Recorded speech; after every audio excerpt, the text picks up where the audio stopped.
Far away from the bustling cities and gleaming towers most people knew, nestled deep within a hidden valley, lived a woman with a past as tangled as a thorny vine. Her name was Natasha, though some whispered of her as Black Widow, a shadow from a life she desperately tried to leave behind. She lived in a simple cabin, its walls thick with logs, offering protection from the harsh elements. The valley was her sanctuary, a place where she could finally find peace, a stark contrast to the dangerous world she once inhabited. Though she sought solitude, Natasha possessed a heart that remembered kindness. The memories of her actions as a spy haunted her, fueling a need to atone, to do something good in the world. She spent her days tending a small garden, the vibrant colors a stark contrast to the muted greens and browns of the surrounding wilderness. She hunted for her food, moving with a grace that belied her strength, always aware of her surroundings. But even in her isolation, Natasha couldn't completely shut out the world. One day, while tracking a deer, she stumbled upon a small Comanche camp, and her quiet life was about to change forever. She saw a proud people facing hardship, and among them, tiny, fragile lives struggling to survive. Her past might have been filled with darkness, but a flicker of hope ignited within her, a chance to rewrite her story. Across the windswept plains, miles from Natasha's hidden valley, lived Tokala, a Comanche warrior known for his bravery and skill. He was a leader, respected by his people, with eyes as sharp as an eagle's and a spirit as untamed as the wild horses that roamed the land. But even the strongest warrior could be brought to his knees by hardship. A recent raid by a rival tribe had left his village weakened and their food stores depleted. The winter months were approaching, and the people were hungry.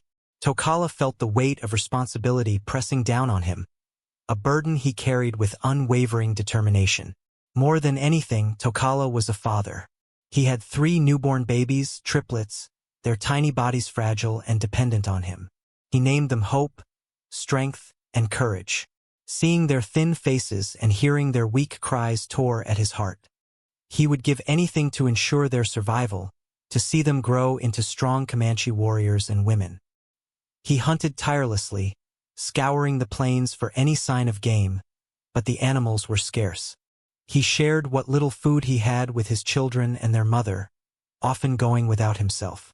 The pride of a warrior was nothing compared to the love he felt for his family. He was a provider, a protector, and he felt like he was failing them. The desperation in his heart grew with each passing day. The triplets, Hope, Strength, and Courage, were slowly fading. Their once bright eyes were now dull with hunger. Their cries, once strong and demanding, were now weak and infrequent. Each day, Tokala watched as their tiny bodies grew thinner, their ribs becoming more prominent beneath their fragile skin. He tried everything he knew. He diluted the small amount of dried meat they had left, making a thin broth. He sang them ancient Comanche lullabies, hoping to soothe their hunger and bring them comfort. He prayed to the Great Spirit, begging for guidance and help. But nothing seemed to work. The triplets were slowly starving. Their mother, weakened from childbirth and lack of food, could barely produce enough milk to nourish them. Tokala felt a knot of despair tighten in his stomach.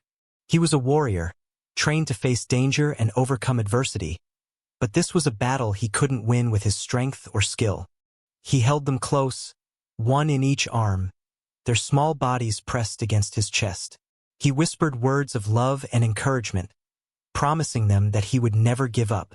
But deep down, he feared that his promises were empty. He was their father, their protector, and he was failing them. The thought was unbearable.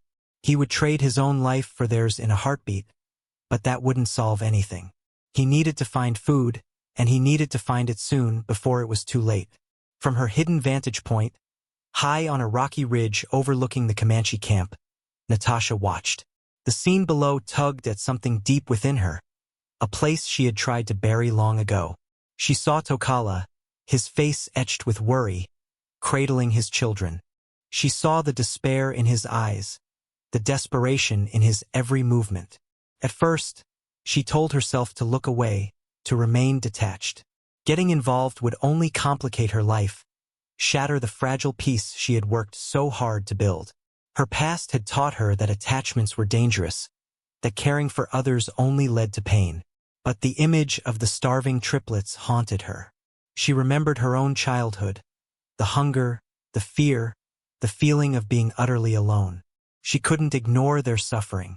A battle raged within her. The cold, calculating spy urged her to stay hidden, to protect herself. But the woman who longed for redemption, the woman who yearned to make amends for her past, whispered a different message. Help them. She watched Tokala for days, observing his strength, his dedication, his unwavering love for his children. She saw him share his meager rations with them, sacrificing his own well-being for their survival. She knew then that she couldn't stand idly by. She had to do something, even if it meant risking everything. The question was, how could she help without revealing her true identity, without exposing herself to the dangers she had tried so hard to escape? Under the cloak of darkness, Natasha moved with practiced ease. She had prepared a small bundle, dried meat, berries, and a soft rabbit skin. She chose a spot near a stream, a little way from the Comanche camp, where Tokala often went to fetch water. She placed the bundle carefully on a flat rock, making sure it was visible but not too obvious. Then, she retreated, melting back into the shadows. She climbed back up to her vantage point and watched, her heart pounding in her chest. Would Tokala find the food? Would he accept it? Or would he see it as a trap? The next morning, as the sun began to rise, she saw Tokala approach the stream. He scanned the area cautiously, his eyes sharp and alert. He spotted the bundle and approached it slowly, his hand resting on the handle of his knife. He examined the contents carefully, his expression unreadable. He looked around, searching for any sign of who might have left it. Finding nothing, he gathered the bundle and returned to his camp. Natasha watched, her breath held captive in her lungs. She saw him share the food with his family, their faces lighting up with relief. The triplets suckled eagerly at the moistened meat, their tiny bodies visibly relaxing. A wave of warmth washed over Natasha, a feeling she hadn't experienced in years. She had helped, and she had done it without revealing herself. But this was just the beginning. She needed to do more. She needed to find a way to help them survive the coming winter. The first snowflakes began to fall, swirling gently from the gray sky. Soon, the light dusting turned into a blizzard, a furious whiteout that engulfed the plains. The wind howled like a hungry wolf, tearing at the tents in the Comanche camp and driving the temperature down to freezing. Natasha watched in growing alarm. The snowstorm would make it impossible for Tokala to hunt. The triplets, already weakened by hunger, would be even more vulnerable to the cold. She knew she had to act quickly. Leaving food anonymously wouldn't be enough anymore. She gathered her warmest furs and prepared another bundle, this time larger and more substantial. She included extra firewood, knowing that warmth was just as important as food. But as she was about to leave, she hesitated. The storm was raging, and the journey to the Comanche camp would be treacherous. More importantly, she knew she couldn't remain hidden any longer. The storm demanded a direct approach. She took a deep breath, steeling herself for what she had to do. She knew that revealing herself would change everything, but she couldn't let her fear paralyze her. The lives of those children depended on her. With a resolute glint in her eyes, Natasha stepped out into the blinding snowstorm, determined to reach Tokala and his family, no matter the cost. The time for shadows was over. It was time to face the storm and face Tokala directly. The wind howled, and the snow stung Natasha's face as she stumbled through the blizzard. Visibility was near zero, and she relied on her instincts and knowledge of the terrain to guide her. After what seemed like an eternity, she finally saw the faint glow of firelight through the swirling snow. She approached the Comanche camp cautiously, her hand resting on the knife she carried for protection. The camp was eerily quiet, the only sound the relentless roar of the wind. She saw Tokala emerge from one of the tents, his face grim and his eyes narrowed against the snow. "Who's there?" he called out, his voice barely audible above the wind. Natasha stepped forward, letting the firelight illuminate her face. "It's me," she said, her voice hoarse. I brought supplies. Tokala stared at her, his expression a mixture of surprise and suspicion. He recognized her from the ridge, the woman who had been watching them. He didn't know her name or where she came from, but he knew she wasn't Comanche. Why are you here? He asked, his voice guarded. I saw you were struggling, Natasha replied, and I wanted to help. She gestured to the bundle she carried. I brought food and firewood. Tokala remained wary. He had learned to be cautious of strangers, especially those who appeared out of nowhere during a snowstorm. But he couldn't deny the desperation in his children's eyes or the gnawing hunger in his own stomach. He had a choice to make: trust the stranger or risk losing everything. Tokala studied Natasha intently, his eyes searching for any sign of deceit. He saw the genuine concern etched on her face, the way her gaze softened when she looked at his children. But he couldn't shake the feeling that something was amiss. Why would a stranger risk her life to help them? What did she want in return? We don't need your charity, he said, his voice still firm. We are Comanche. We can take care of ourselves. But even as he spoke the words, he knew they rang hollow. He glanced back at his tent, where his wife was struggling to keep the triplets warm. He saw the fear in her eyes, the desperation that mirrored his own. Natasha met his gaze, her expression unwavering. I'm not offering charity, she said. I'm offering help. I know what it's like to be hungry, to be cold, to feel like there's no hope. I don't want your pride to get in the way of your children's survival. She stepped closer, ignoring his warning glare, and knelt beside one of the tents. She gently touched the cheek of one of the triplets, its skin pale and fragile. They need warmth, she said, her voice soft. And they need food. Tokala watched her, his heart torn. He wanted to protect his family, to keep them safe from harm. But he also knew that they were running out of time. He had to make a decision, and he had to make it quickly. The storm wasn't letting up, and his children were growing weaker with each passing moment. He lowered his knife slightly, a silent acknowledgement of her offer. The tension between them remained thick, a fragile truce forged in the face of desperation. With a fragile trust established, Natasha began to share her knowledge. She showed Tokala how to keep the triplets warm, using layers of soft furs and creating a small, enclosed space within the tent. She explained how to prepare a nourishing broth from the dried meat, making it easier for the babies to digest. Tokala, in turn, taught Natasha about Comanche ways. He showed her how to build a fire that would burn hotter and longer, using specific types of wood found in the area. He explained the importance of respecting the land and taking only what they needed. He showed her how to read the signs of the weather, predicting changes in the storm.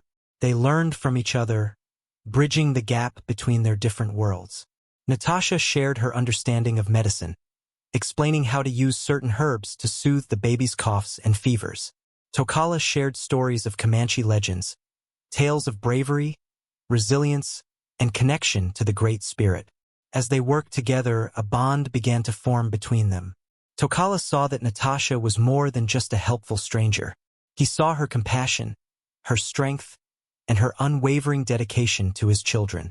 Natasha, in turn, saw Tokala's fierce love for his family, his unwavering commitment to his people, and his deep respect for the natural world. They were two people from different worlds, brought together by circumstance and united by a shared desire to protect the innocent. The storm raged outside, but inside the tent, a warmth began to grow, fueled by shared knowledge and mutual respect. As the storm raged outside, Natasha found herself staring into the flickering flames of the fire, lost in thought. A memory flickered in her mind, a brief, muted glimpse into her past. She saw herself as a young girl, not much older than the triplets. She was in a large room, cold and sterile, surrounded by other girls. They were being taught to fight, to be strong, to suppress their emotions. A stern woman with cold eyes barked orders, pushing them to their limits. The room was filled with the sounds of grunts and sobs, but there was no comfort, no kindness. She remembered the constant hunger, the gnawing emptiness in her stomach. She remembered the fear, the feeling of being trapped and alone. She remembered the day she was separated from her sister, a loss that had left a gaping hole in her heart. The memory was fleeting, a brief snapshot of a life she had tried so hard to forget. But it was enough to explain why she understood Tokala's desperation, why she couldn't stand by and watch the triplets suffer. She knew what it was like to be helpless, to be vulnerable, to be on the brink of starvation. She shook her head, trying to dispel the darkness. That life was behind her now. She was no longer that scared little girl. She was Natasha, and she was determined to make a difference. She would protect these children, give them the love and care she never had, and help them build a future filled with hope. The flashback reminded her of her purpose, fueling her determination to help Tokala and his family survive. Days turned into weeks, and the storm slowly began to subside. As the snow melted, a sense of hope bloomed within the Comanche camp. The triplets, under Natasha's care, began to thrive. Their cries became stronger, their eyes brighter, and their tiny bodies filled out with newfound health. Tokala watched in amazement as his children transformed. He saw the color returning to their cheeks, the smiles gracing their faces. He heard their laughter, a sound that had been absent for too long. He knew that Natasha was the reason for this change. She had brought not only food and warmth but also a sense of peace and security to his family. He saw her gently tending to the babies, singing them lullabies in a language he didn't understand. He saw her teaching them to play with small toys she had fashioned from scraps of wood and cloth. He saw the love in her eyes, the genuine affection she felt for his children. He realized that Natasha was more than just a helper. She was becoming a part of their family. He began to trust her implicitly, sharing his fears and his hopes with her. He saw her as a strong and compassionate woman, a valuable ally, and a true friend. The triplets were gaining weight and growing stronger every day, a testament to Natasha's care and Tokala's growing trust. The bond between them deepened as they worked together to create a better life for the children. As the days grew longer and the weather improved, Tokala and Natasha spent more time together, sharing stories and learning about each other's lives. Tokala spoke of his childhood, his training as a warrior, and his love for his people. He shared the traditions and beliefs of the Comanche, their deep connection to the land, and their respect for the Great Spirit. Natasha, in turn, spoke cautiously about her past, carefully omitting the details of her life as a spy. She told him about her travels, her experiences in different cultures, and her longing for a place to belong. She shared her love of nature, her passion for helping others, and her desire to find peace. Despite their different backgrounds, they found common ground in their shared values. Their love for their families, their commitment to protecting the innocent, and their belief in the importance of kindness and compassion. They discovered that beneath their different exteriors, they were both just people searching for meaning and connection in the world. Tokala began to see Natasha not just as a helpful stranger, but as a kindred spirit. He respected her strength, admired her compassion, and appreciated her unwavering support. Natasha, in turn, found solace in Tokala's quiet strength, his unwavering loyalty, and his deep sense of honor. Their trust grew stronger with each passing day, forging a bond that transcended their different cultures and backgrounds. They were becoming friends, allies, and something more. Just as life in the Comanche camp began to feel stable, a new threat emerged. Messengers arrived with news that a rival tribe, the Kiowa, were planning an attack, seeking to claim their hunting grounds and steal their resources. Tokala knew he had to act quickly to protect his people. He prepared to leave with his warriors, his face grim with determination. He knew the risks, but he couldn't stand idly by while his people were in danger. As he prepared to depart, Natasha approached him, her eyes filled with concern. "I can help," she said, her voice firm. "I have skills that could be useful." Tokala hesitated. He didn't want to put her in danger, but he knew that her knowledge of scouting and her ability to move undetected could give them a significant advantage. He had seen her move through the forest with a grace and stealth that rivaled the best Comanche warriors. "It's too dangerous," he said. "I can't risk your life."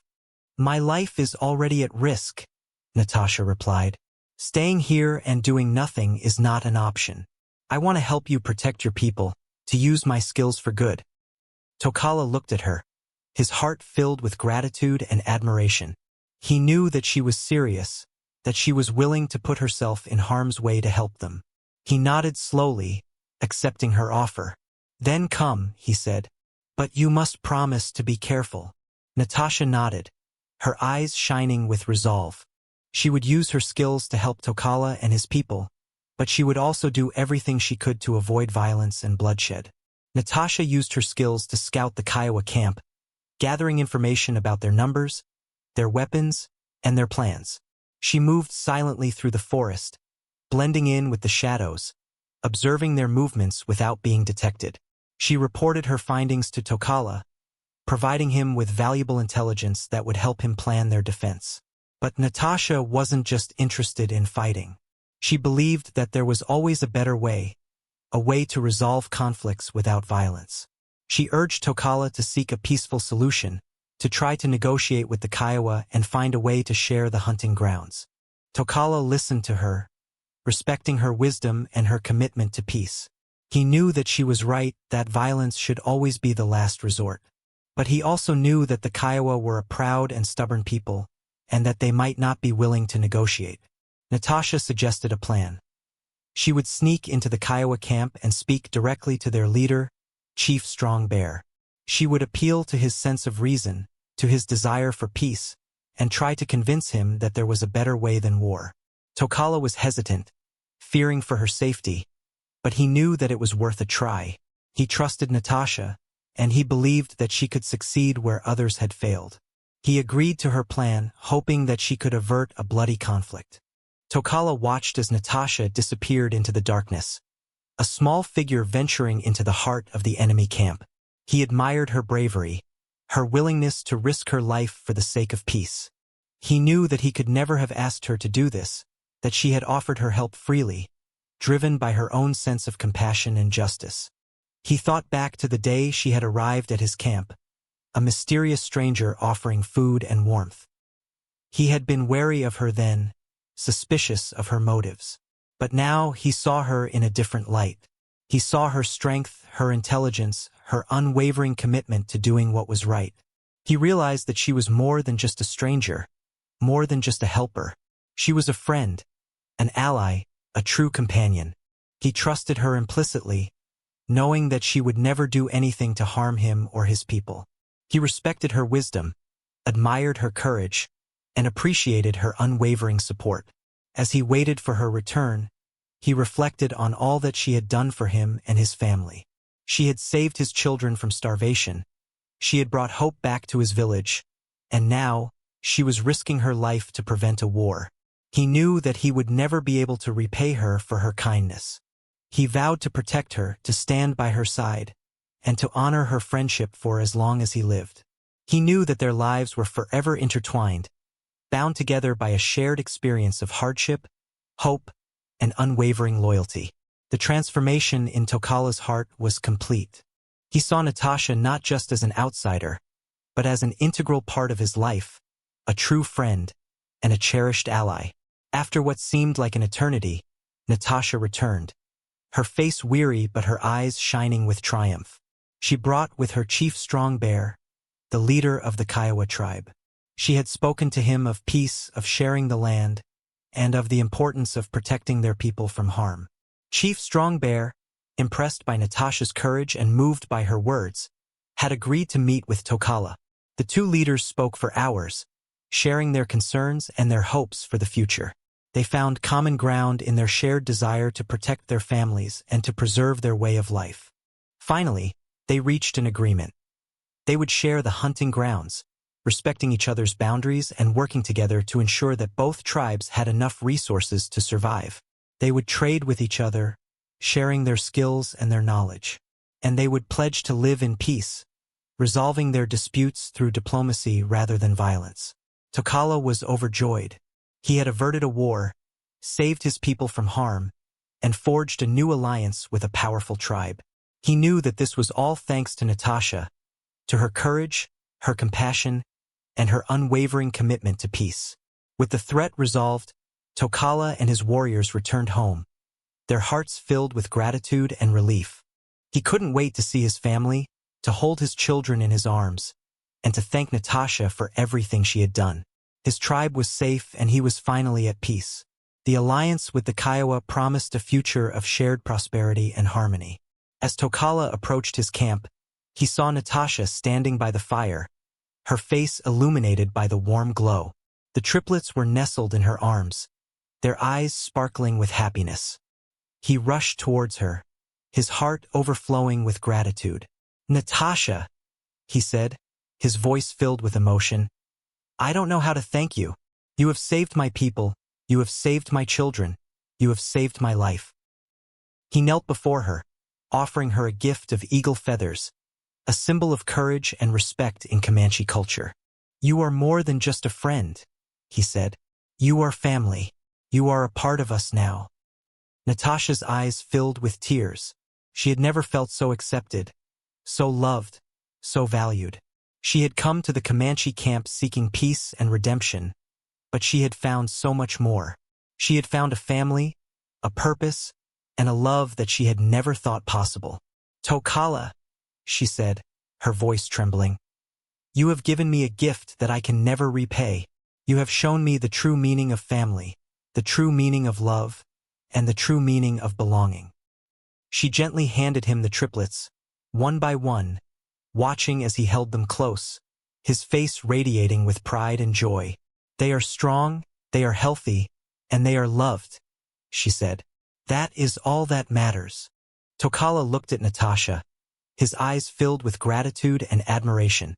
He knew that she had changed his life forever, that she had transformed him from a warrior into a father, from a leader into a protector. He was forever indebted to her kindness and her compassion. As the days turned into weeks, Natasha found herself more and more integrated into the fabric of Comanche life. She learned their language, their customs, and their traditions. She helped Tokala teach the children about the world, sharing her knowledge and her experiences. She felt a sense of belonging that she hadn't felt in years, a sense of purpose that had been missing from her life for too long. The memories of her past still haunted her, but they no longer defined her.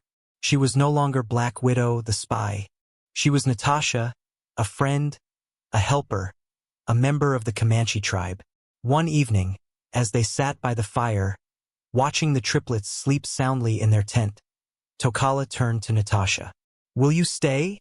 he asked, his eyes filled with hope. "Will you stay with us and be a part of our family?" Natasha's heart skipped a beat. She had been considering this for weeks, but she had been afraid to voice her desire. She had been afraid of being rejected, of being seen as an outsider. But now, hearing Tokala's words, she knew that she had found her place, her home, her family. "Yes," she said, her voice trembling with emotion. "I will stay. I will stay with you and with the children, for as long as you will have me." Tokala smiled, his face radiating with joy. He reached out and took her hand, his touch warm and comforting. "Then welcome home, Natasha," he said. "Welcome to our family." The weight of her past began to lift, replaced by the lightness of hope and belonging. Years passed. The triplets grew into strong, healthy children, learning the ways of the Comanche from Tokala and the wisdom of the world from Natasha. They were a blend of two cultures, a testament to the power of love, trust, and understanding. The Comanche camp thrived, benefiting from the alliance with the Kiowa and the leadership of Tokala and the guidance of Natasha. The children played together, laughed together, and learned together, growing up in a world of peace and harmony. One sunny afternoon, Natasha sat outside her tent, watching the triplets play. Tokala sat beside her, his arm around her shoulder, his eyes filled with love. The scene was one of perfect contentment. Children playing, a family united, and a community at peace. Natasha looked at Tokala, her heart overflowing with gratitude. She had found her peace, her purpose, and her family. She had rewritten her story, transforming herself from a spy into a protector, from a loner into a member of a loving community. She looked at the triplets, their faces shining with joy, and she smiled. They were her children, her family, her legacy. She had given them a future filled with hope, and they had given her a life filled with love. The story ends with a beautiful picture of a blended family, a symbol of unity, acceptance, and the triumph of love over adversity. It was a new beginning for everyone, a testament to the power of kindness, compassion, and the unwavering belief in the goodness of humanity. Black Widow had found her happy ending, not in a world of spies and assassins, but in the heart of a loving Comanche family.